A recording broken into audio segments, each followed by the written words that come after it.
Your Hollywood system stole our sex and co-opted our violence, so there's nothing left for our kinds of movies. Movie. I did not hit her. It's not true. Klopex? Klopex. Klopek. Up yours, baby. Me and Bubba, my little brother, listen to you every night. Where in the hell are we? I have come here to chew bubblegum and kick ass. And I'm all out of bubblegum. Hey guys, welcome to this week's episode of Cult Film Review. I'm your host, Cody Everett.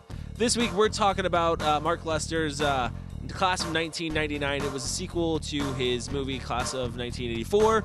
It's not a direct sequel, but it's still a sequel. So we'll be talking about that. We're going to talk about what makes it a cult film. We're also going to talk about the Department of Educational Defense. I think that's an important thing that we need to talk about because can we stop them? I don't know. I don't think we can. Probably not. We cannot. So you know what? Let's try it. And by that I mean, let's start the show.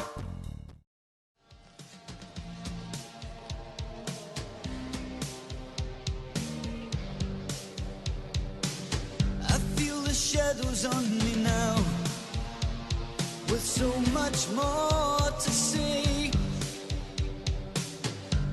I see the strange arrival from 1,000 miles away. If I stopped right where I stand and believed the lines. Hey guys, this week we're doing Class of 99. It's not my pick this week. I don't think it was anybody's pick here. Kyle, you know whose pick this was? I do know who's picked this one. Whose was it? This pick is our first fan pick. This is from Steve McCall. You can find him on, is that Twitter? At Stephen McCall. And he is in a band called Wraths, which you can find on iTunes. Awesome. So make sure you guys check that out. Thanks, Steven or Steve. Absolutely. Class of 1999. Yeah, let's talk about this movie. Let's get into it. So what makes this movie a cult film? My notes just say it fucking should be. I don't know if it is, but it fucking should be. Well, if it isn't, it probably should be. It's it's a sequel to a cult film, Class of 1984, Yeah, and it certainly has plenty of cult film actors. it does. We got Pam on, though. Grier. Well, I'm sorry. Okay. That was Pam Grier? Yeah, it was Pam Grier. Fuck But yeah. hold on, before we get into that, I want to hear what Chris says because I like your point, but I have a counterpoint to that. I just want to hear what Chris says. I've never seen Class of 1984. I Me don't either. think so. Neither have I. So that wasn't ingrained into me as being this should be a cult film because it's a sequel to that film. I think what makes it a cult film is, again, it kind of has that dystopian vibe. Yes. It weighs heavily on the rebelliousness, the anarchy that I think we see in a lot of cult films or films that don't fit the norm. Mm-hmm. And I definitely think like style and set design, of the world that they live in, is very unique, and it's something that's not too far out of what we're used to, but it's also kind of futuristic, if you will, for that time period when the film was made. Yeah. And of course, the dialogue and the action scenes are pretty memorable and pretty fun to watch. So again, I think it comes down to just being a fun movie. Okay, so what I want to bring it back to is, do you guys think that it might be a cult film because who acts in it? Like who the actors, some of the actors are? I don't think so. Malcolm McDowell. Mark McDowell, Stacey Clockwork Keach. Orange, Stacey Keach. We said Pam Grier. Yep. Patrick Kilpatrick was in The Toxic Avenger. He played Leroy. Anybody know that? No. Cody? I did not know that. Awesome. No, it was our first. He looks familiar to me. fan pick. Glad We to see him weren't paying back. Attention. Glad to see him back on the show. But because here's my thing. Where I agree that those actors are in some cult films, I think that they are more involved with B movies. I think I'm on the opposite spectrum here with you guys. No, I agree with you. I don't think the actors make this a cult film. I questioned a lot while watching this. Is this a cult film or is this a B movie? I don't know if it is a cult film.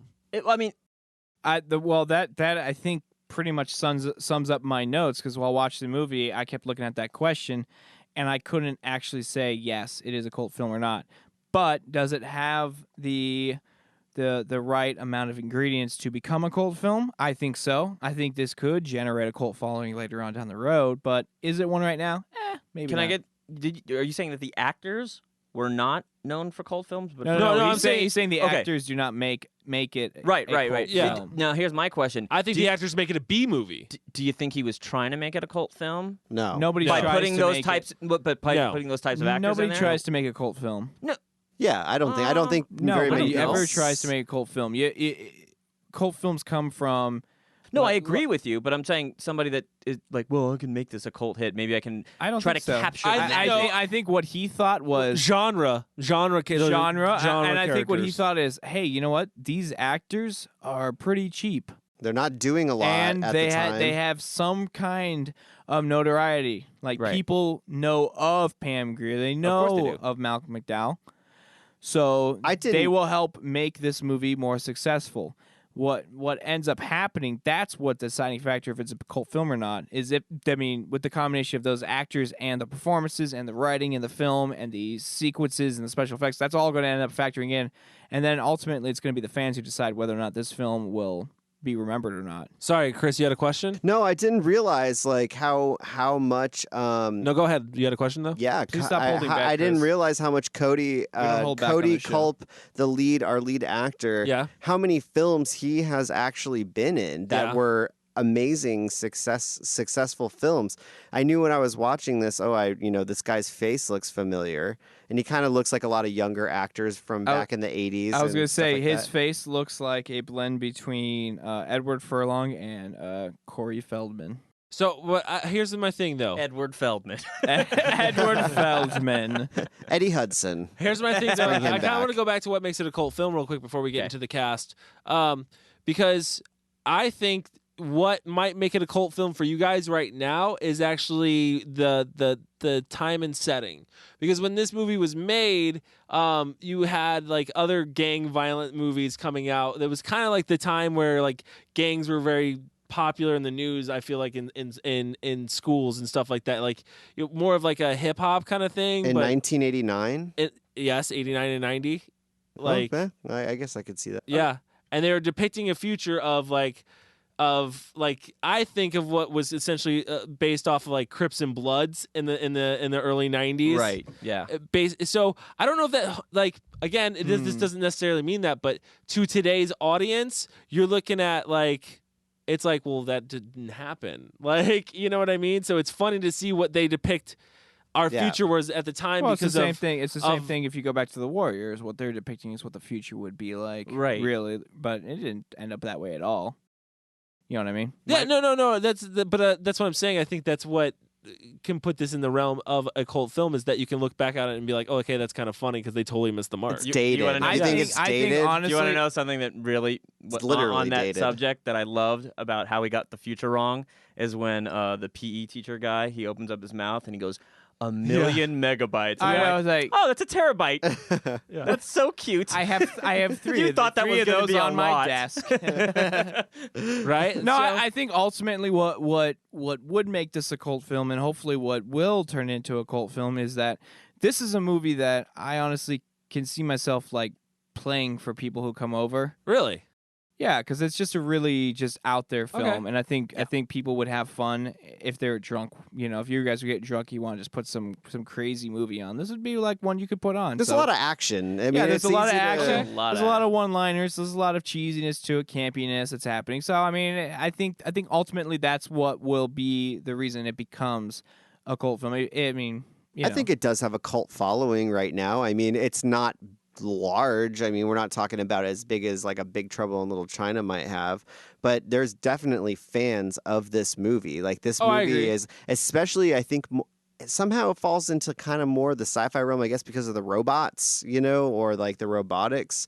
But I feel like this is a big hit with like cult sci-fi fans. Wait, we can all establish we have none of us has seen 1984. No, No. none of us Or are. the And I- class I- of 1984. Sorry. I think Chris just touched on something, and if you want to go deeper into the plot, basically right now would be your time, since he brought up robots.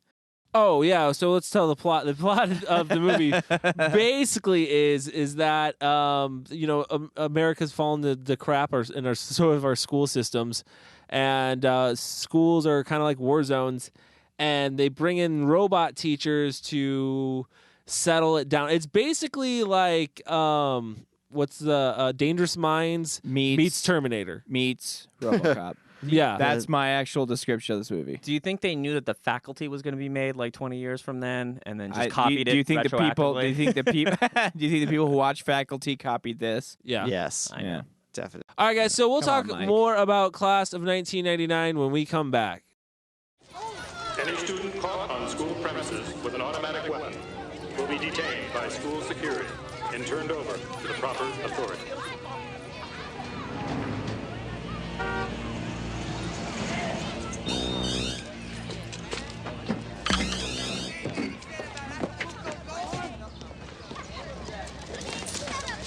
Your brother says you don't want to be a blackheart no more. So what if I don't? These guys are our friends. So, if you ain't with us, you're against us. So that means we got to kill you. Yeah, that'd make us sad, Cody. Gee, Don, I'm touched. Hey guys, thanks for listening to Cold Film Review. We're back and we're talking about Class of 1999. So one of the things that was brought up that I kind of want to go back to is the acting. I want to talk about the acting in this movie because I think the best actors in the movie are the robots, which is odd because I feel like the robots should have the least amount of emotion, but I feel emotion, but I feel like they have the most amount of emotion. Oh my God, that was hard emotion or just more the most interesting. Maybe both.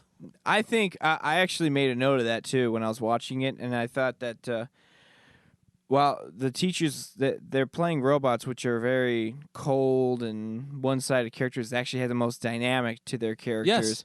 While I was most disappointed with actually with Malcolm McDowell. Really?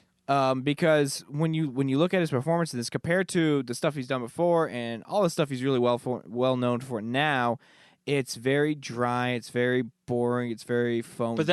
But see, that's a lot of the performances I found in this movie. Like Cody, the main character, holy crap, dude! He was no character development. I felt like boring. He was just an angry, boring teenager. He was kind of an angry, yeah. But he was Malcolm angry 'cause he was so McDowell boring. was actually only on set for 2 days. Yeah. of And this he was movie. actually supposed to play Stacy Keach's role for whatever reason. Maybe because He could have done that. I think he could have. I think that he would have done it better because Malcolm McDowell is known for being that kind of weird. Is that mad the scientist. that's the scientist kinda, guy? yeah. Oh, it's funny because when the movie first started, when the movie first started, I actually thought that's who Malcolm McDowell is because the first image you see of him is from his perspective of his back of his head. I'm like, oh, it looks like Malcolm McDowell. And then he turns around, I'm like, that's not Malcolm McDowell. That's not Malcolm McDowell. That's Stacy Keach. That's Stacy Keach. Stacy Keach. The real star of What the was up movie. with the eyes? Was that just for looks? Yeah, I think that was for the future, man. I think we all have I think eyes he like wa- that I in the think future. he was a rich scientist and thought maybe that's cool. That could change. I want to my look eyes even to more white. menacing. I thought the whole time I was watching this film, I thought he was going to end up being a robot at the end. I was like, oh, he's a robot. Obviously, he's going to be. Oh, I wanted to bring up this guy too. Does anybody know that kid's name? Angel. Oh God, I know, but he's in Near Dark. He's in Near Dark, Yeah, and I was he's like, in oh, a bunch of and I'm like, he's movies. wearing the same outfit. I'm gonna find out for He's you. wearing the same outfit in Near Dark. Holy shit, you're right. He was the really old vampire stuck in the kid's body, right? Yep. Which is like Joshua John Miller. That's Yeah. his name. Joshua John Miller. He was in Near Dark, JJM. River's Edge. Like he was. I was in a surprised to bunch of see him in stuff. this, and I liked him in it. I thought he was great. Like I said, Cody to me was just so stale, so stale. Can I say one thing also? Yeah. Pam Grier. You didn't like her? I didn't. I like loved her. I didn't. I feel like she was underutilized throughout this Yes. entire She was. movie. She could have done so much more, Yeah. but I feel like she was the one robot that like no one really talked to. They didn't give her really great lines. They really didn't do anything. Yeah, the there. PE coach really got like the He got- focal oh, yeah, point he was of the- it, and Yep. then the history professor. Yeah. Yeah. Who was amazing. That guy was frightening. Yeah. I'm not going to lie. That guy. The spanking scene. Oh my God. That was so creepy and weird. Corporal punishment. And the face that he made, like when he was doing it, like just. He's just chewing dead. his Yeah. gum. Oh my God. chewing great his acting. gum, chewing his gum. No, John P. Ryan is his name. John P. Ryan. No, I like John P. Ryan too. I actually liked everyone that played the teachers, the robots. I really like. It was everybody else I kind of had a problem with. Well, if you think about it, they were the guy. I mean, you said the main character Cody. He did a bunch of roles. Yeah, Did he he's do been in a it? ton Did he do of it stuff. before this, or was this one of his more? This was just kind of right in the middle. Okay, This is because like I mean, kinda right in the all middle of his those career. actors, all the actors that play, they have like over 100 roles. I mean, they were in TV and movies way before this film even came out. What about the structure of the film? How do you feel about the structure of the film? Because I feel like this is kind of like again slow in the beginning, and then at the end, it's it's a lot faster. I didn't feel that way at all. I felt like right when like the first scene you go into is them acquiring these robot teachers, and then like the next, and then it kind of gives you a little bit of him getting out of, jail and going back to his shitty family life. But then right after that, the teachers are already thrown into the mix of the chaos of the school. Yeah, I thought I didn't find the pacing or long, like slow. I felt like there was the perfect blend of like fast shit happening with, some slow scenes to help kind of catch you up on the character, and they were balanced perfectly where the film felt like it was at a constant pace the whole time. I kind of feel like there were 3 distinct points where this film changed tone. Like I feel like at the beginning it was kind of like a mystery, like are these kids getting killed by whatever. And then it kind of turns into like a survival kind of thing because they're so unstoppable. And at the end, it's just straight up action. Like, hey, let's go out and kill some robots. Yeah. Like the attitudes of all the people in it really change from not knowing what's going on to thinking something might be going on to, hey, we figured it out. Let's go kill these motherfuckers. How I described the structure of this film was a low budget Michael Bay film. Okay. Interesting. I wouldn't have thought that, but yeah. Is there a Michael Bay film in particular that you identified the most with? Almost Bad Boys, obviously. Bad Boys, Bad Boys with a mix of Transformers. Honestly, really, Bad Boys? Because with the gun violence, and the explosions, like the kids are shooting Uzis and like AKs at the car in the very opening, not the very opening scene, but a little bit in the opening there, and there's like explosions, like they're launching grenades at them, It's just there's a lot of explosions just to have explosions, and I'm okay with it. But I'm just saying it feels like a low budget Michael Bay film. I feel like there was a lot borrowed from Warriors and a lot borrowed from Terminator, and he tried to mix those together. That's how I would I mean, shit. That whole end scene is fucking Terminator. Oh my god! To a T, like fucking scene for scene to a T-1000. No, to a Are you talking about the death? Are you talking about the death of to a T-800 of the gym teacher? Yeah, well, after when Can I tell you my problem with that scene real quick? Sure. No. Why is he choking? What do you mean? Why is he? He's making like choking noises. The robot. Oh, when he's getting strangled. Yeah. I'm like, why? Why is he choking? Maybe it's cutting off the fluids that go to his head. It's cutting off the WD-40. Oh, maybe cutting off the WD. Because when they got all cut up, a bunch of green slime and shit would come out. So there was definitely fluids running through those robots. I'd like to talk about that for a little bit too. So this movie, would you say it was overly gory or not gory or? Not overly. I wouldn't say it's very gory at all. Right. I feel like the goriest parts in this film were of the robots getting torn apart. But since they're robots, it has a lesser effect than. No, that drill into the head scene was that's pretty. true. No, that was pretty good. But when that guy's arm turns into that rocket launcher and it like rips melts off and it's still moving and stuff, yeah, I was like, oh, that would be really gross. Well, dude, that's where they like it's kind of robots. Going into the effects a little bit too. Like you could tell that's where they spent the money on this movie is at the last end of the movie because those robots are sick looking. I loved the way they looked. I loved the way they moved when they turned into like the military style robot. Like that's when I got really into it. They kind of didn't have me with Cody and all his story like until like the robots went like Terminator-ish, and then I was like, "This is okay." Now you got me. Well, I feel like it shifted, like the focus shifted from Cody to the teachers because the teachers you wanted to know like, oh, how are they going to react to these violent situations, and then you start to see the progression of how they start to do things that are not on command like they were designed to do, but start thinking for themselves and start taking matters into their own hands because after all, they're just like machines learning and then using that knowledge. Right. So I found it exciting to see like what extreme were they going to go to this time with the students. First time it's just getting a spanking. Second time it's some dude gets his neck snapped when he comes at the gym teacher with a gun. And then it just keeps progressing from there. And then finally, when you get to like basically what like the third act where the teenagers are going after the teachers.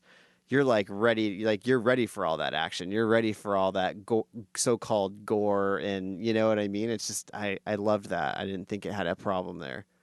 No problem there for Chris. He'll tell you that much. So then, let's go about like I guess the message of this film is it lost today. No. You don't think so? No.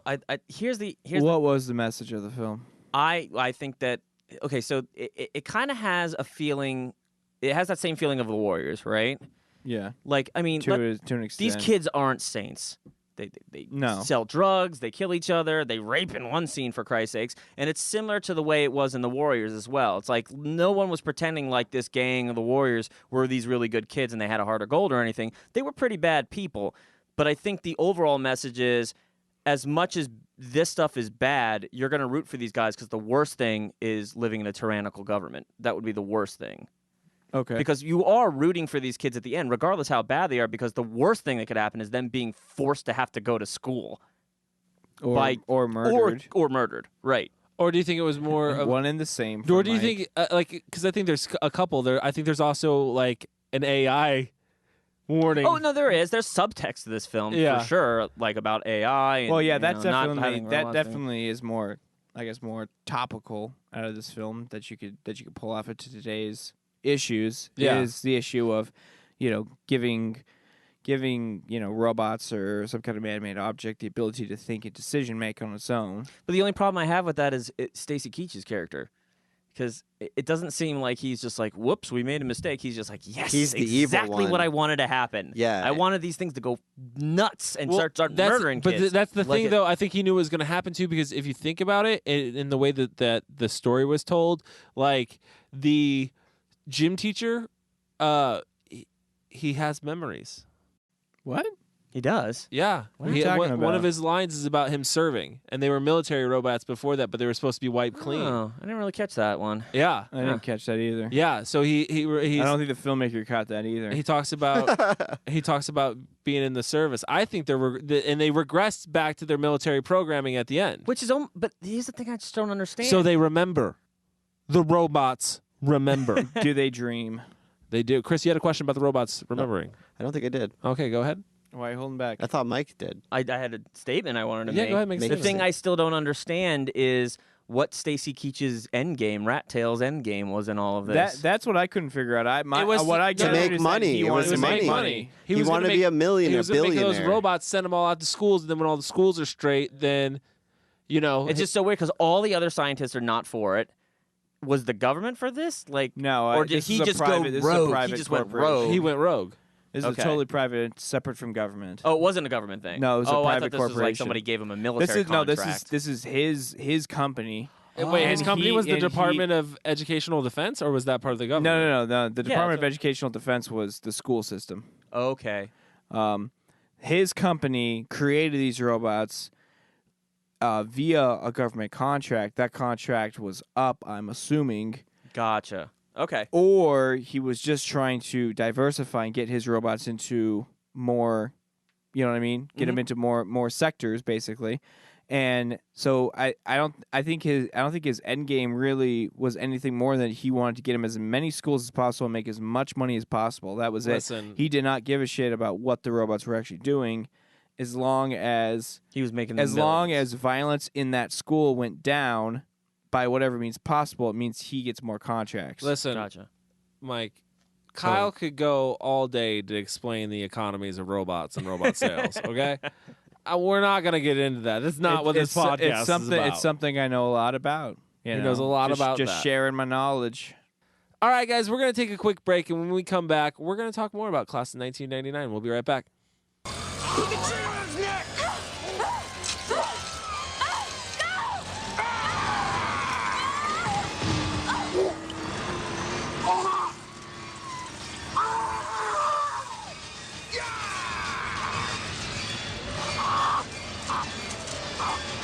Have a nice stretch, coach.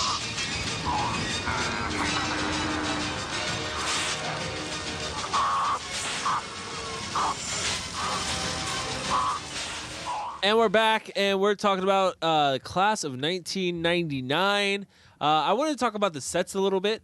I didn't really notice the sets. I mean, I noticed the cars. That was the first thing I noticed. Yeah, for sure. Very Road Warrior, red Mad car Max. that they have at the beginning, the one that Cody's driving in, so sick. Yeah, it's pretty cool. It does have one like of those cars. Mad Max vibe, especially the gangs cars. It had and like stuff, a grill on it that looked like it was like just like There was all kinds of things. like body kits. It looked like it reminded me of like what was popular to do like 5 years ago. To your was it car. exhibit used to more pump like Pinko Ride? But that was a much more Punk modern. ride? Is that So- what you said? Pimp Totally Your Ride. I punk. almost said Punk Punk Your Your Ride. I had the wrong Punk Your MTV Ride. one. I had the wrong MTV show there for a second. So I noticed the cars right away, and then after that, I didn't really notice anything until. Is that a good thing or a bad thing? And well, I think it's a bad thing until the end, and then I was like, "This school is awesome." When it turned like all dusty and like the robots are all walking around it, and they're like driving the motorcycles all through it, and I was like, "Okay, now this set's cool as hell." And the bus drives through it. I don't think not noticing a set is a bad thing. I think if you don't notice a set, that means it feels real, which means they did a damn good job. Well, I'd even disagree. I think like the whole, basically the town that they live in is pretty well done. Like every shot looks convincing to me that it could be this desolate wasteland where people kind of just, crime is everywhere, and like it was believable to me. And it was actually Seattle, where Yeah. Frasier's from. That's what happened. His show got canceled, and then the People town went crazy. Without People went him crazy. giving out great psychological advice, people just went nuts. I don't know. That's when I started noticing the lighting more. I think the like I said, the sets At the more. end? Yeah, definitely in the Just school. in the school. Yeah, Yeah, it got more. I guess it got more creative. 'Cause And like- got more splashy. I guess. yeah, because with it color makes and the stuff. school look a lot bigger. Because I feel like when you're in the beginning of the film, when the teachers are in the classrooms are very small. Yeah. And like do you you really think that- don't, you just see the outside of the school and like maybe a couple hallways in those tiny classrooms. Do you think that It's true. the classrooms feeling claustrophobic was to help kind of get you into the mindset of what those kids were feeling when these teachers just started whooping some ass? Yeah, because it's like all of Like them. you now It's all really these feel kids like you're in a against one prison. person. Yeah, and they're thinking Plus, like, wasn't all the doors automatically locked down as well? So Yeah. it basically was a prison. Mhm. It was. the set I liked the least was the robot's apartment.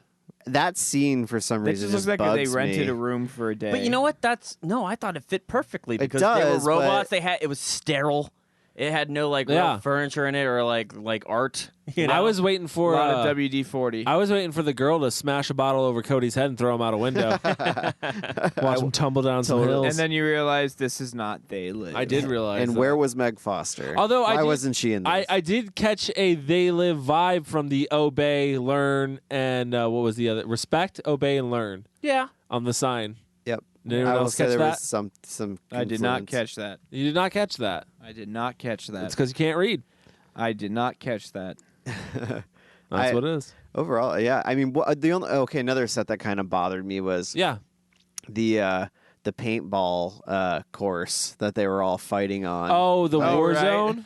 yeah, the war zone. Who meets at high noon? Yeah. Who meets at high How noon? terrible? anymore? How terrible are they at shooting? Also, Rumble at high noon. I mean, they are just cracking them off, and and they're hitting no one. These guns are supposed to be heavy, and you know when you fire a fucking machine gun, the kick on that thing has got to be crazy. And they're just like shaking it around, wielding it with one Well, hand. they're not trained sloppily. professionals. They Well, are But just. if you're that used to like danger and violence, you probably know how to handle a gun at this point. I kind of feel like the this is like recoil the is not 80s, crazy. though. Nobody knew anything.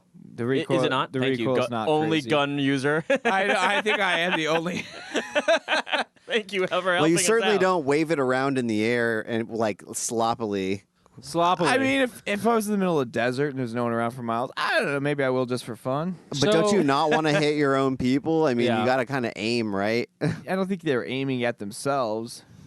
All I I'm don't think saying- that was happening. I The think, gun is like, whoa, it keeps going out. It just starts yeah, it's killing not. its It's own not like girl. it went on full auto This mode is and out they're of like control. flying around. I did like the explosions in that scene, though. So Yeah. how do you guys feel that overall Mark Lester did as the director of this movie?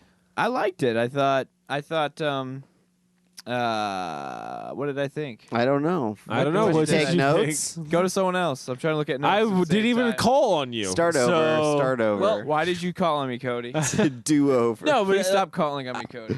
How did you feel that Mark Lester did? It's interesting when you look at his career. He actually started off doing like these like old '70s drive-in movies. The one I think is called Truck Stop Girls, which is literally about two Truck stop girls. truck girls that are Truck hops. prostitutes Chuck Hop cover. prostitutes at a truck stop And then I think like the FBI comes in and they try to stop him and they stop them back. Why did the FBI get involved? Well, because prostitution is illegal. Female body inspector, bro. They were actually female body I'm just saying, inspectors. that seems like a state issue, or guys. the cops, I don't know. But anyways, they try to fight off the cops and save the brothel or save this thing or something like that.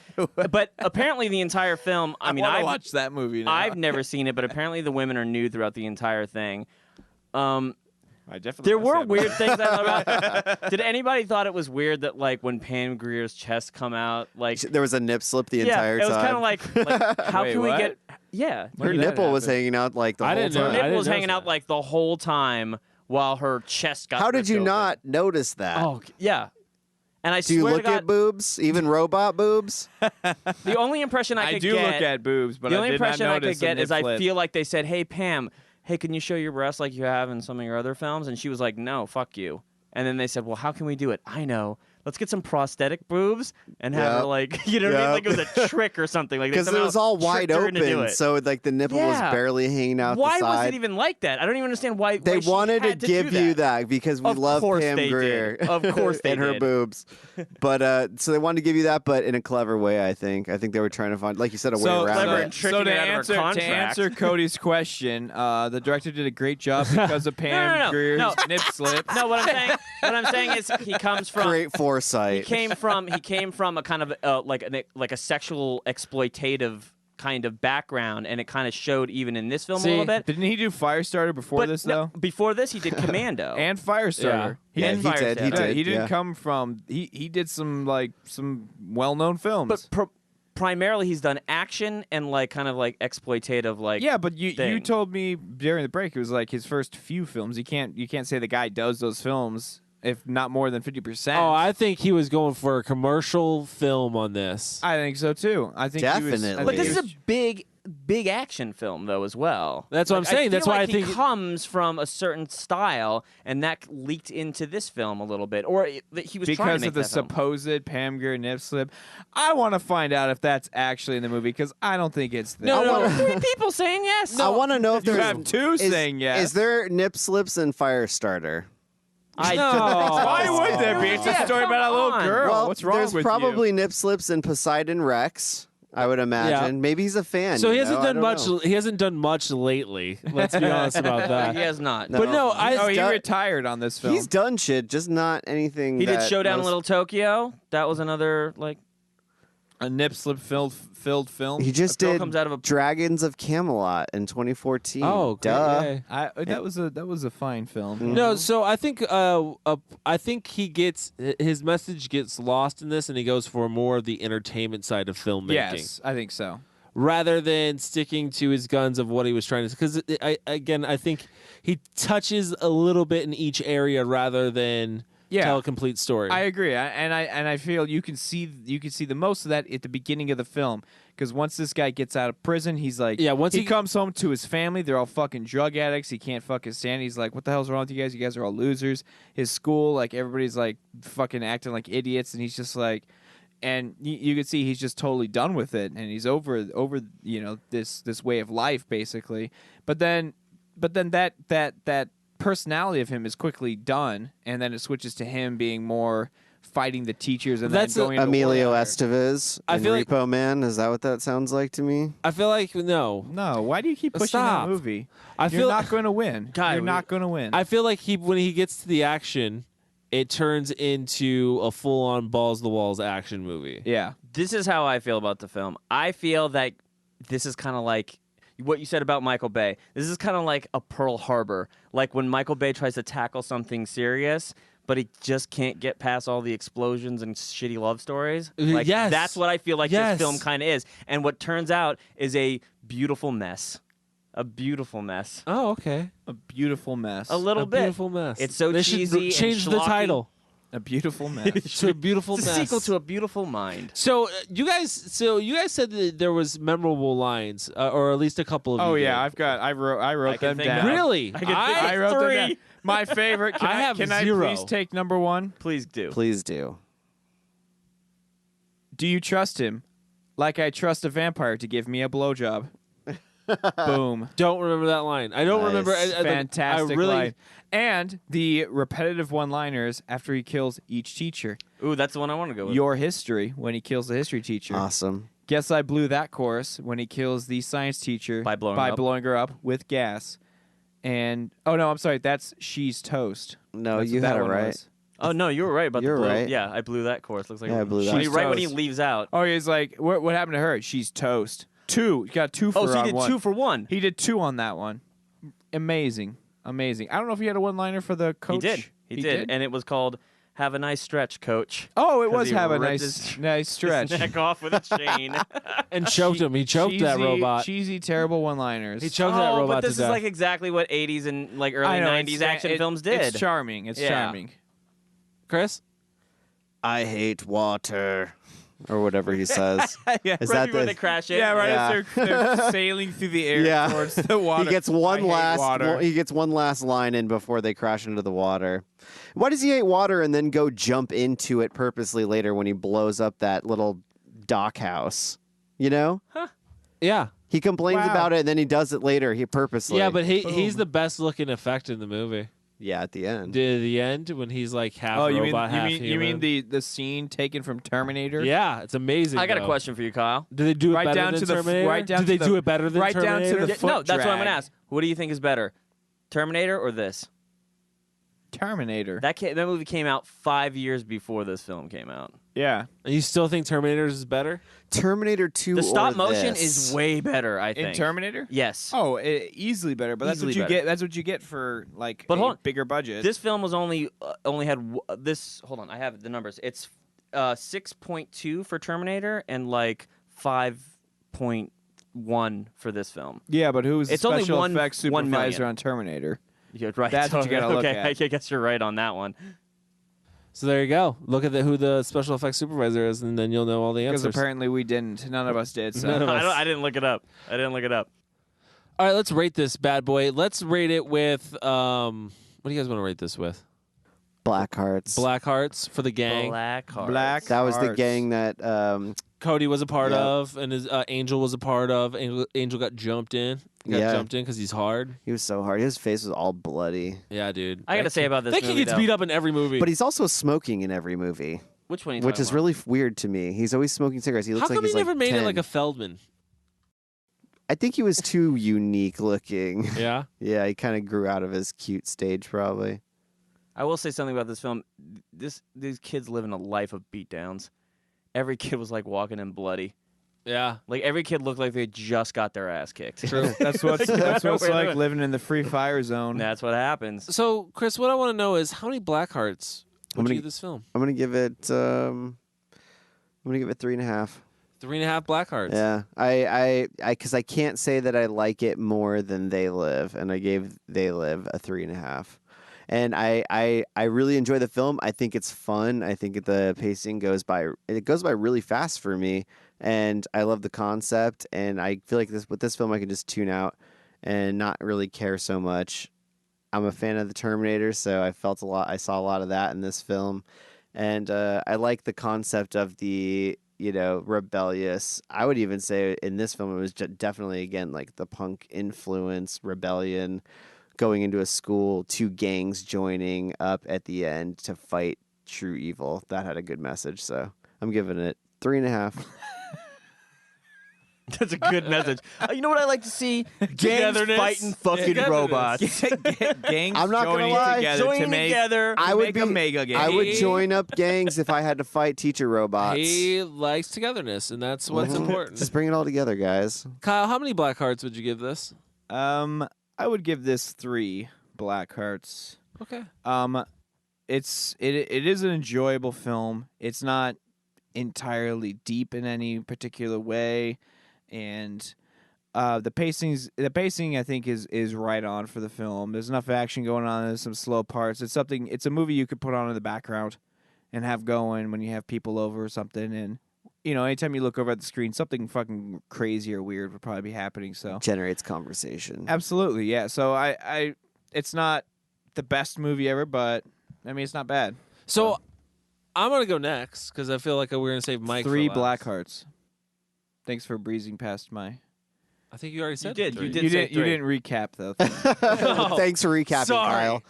Sorry, Kyle. Thank you for the recap. 3 black hearts from Kyle. There you everyone. go. All right, I feel let's clap. better about that now. All right. Yes, Kyle. Yes. So I'm gonna go next. I feel like since everybody's rating it 3 and 3.5 as like as a higher rating, because I feel like you guys liked it better than me.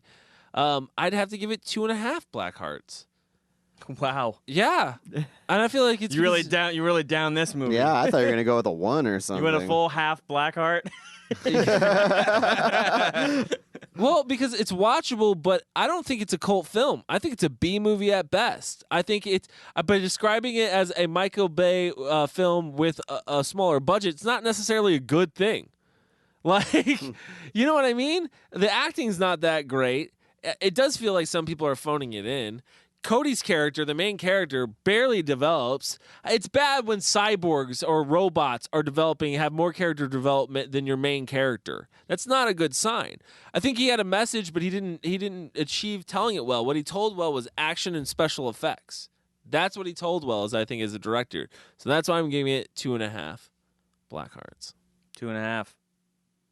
Oh, is it my turn? Next up, Mike. Okay, yeah, I'm gonna give this 3 black hearts. This movie's just good fun, man. Seriously, this feels like a movie that you can make a drinking game to and have a great night with. Yes, it just does. It has like a showgirls feel. Like it's. Do you think I that wouldn't say gives it's it... so bad it's good, but it's just bad enough, and it's kind of entertaining, and there's a lot of explosions and a lot of death. It's fun, man. Is that cult? Is that what you think makes it a cult film, kind of, too? The fact that you can Well, I mean, appreciate it on different levels? Yeah, I mean, I guess so. I mean, don't all B movies have some kind of appeal to them to some extent? There's some kind of cheesy charm. Yeah, they have a cheesy charm. They might not have a giant cult following. Mm-hmm. Maybe this does, maybe it doesn't. Maybe I don't know how many people love this I think film. if you put it in a B movie, Steven does, so that's for sure. I think if you put it in a B movie category, it rates differently. What would you rate it in a B movie category? In a B movie category, I'd give it probably 3 or 4 stars. Okay. Because in a B movie category, it's just a B movie fun. Like, but as a cult status, like I don't think the lines are that memorable. Mm-mm. Like they're really not. Would you say this is better than most B movies? I kind of feel like it's I think more it's solid. I think it's like almost like what you like if you were someone's like, what's a B movie? You show them this movie, like they're like, oh, okay, I get it. Interesting Okay. input, and I can kind of see where you go with that. Yeah, like you know what I mean. Like I don't think people are gonna be like, I need to watch this movie every day, because I think that's more or less what a cult film is people who love these films or diehard fans of it, which I think this film has. But do I think they would do that to a wider audience, which I think is what a cult film probably has a bigger audience than a B movie? Yes. It has to. It has a bigger following. Let's put it that way. Yeah. So I think this fits perfectly for a B movie where it's like, this is fun.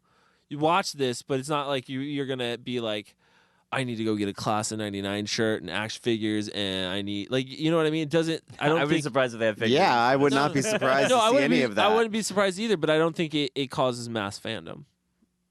Okay. I don't think it's that good of a film. You would have to be a diehard fan of this film. Mm-hmm. If that were the case. If said figurines even really because existed, I really don't think they do. It's not even to the point of like where it's like you said, it's not so bad it's good. So the meaning that it's not so corny that it's good.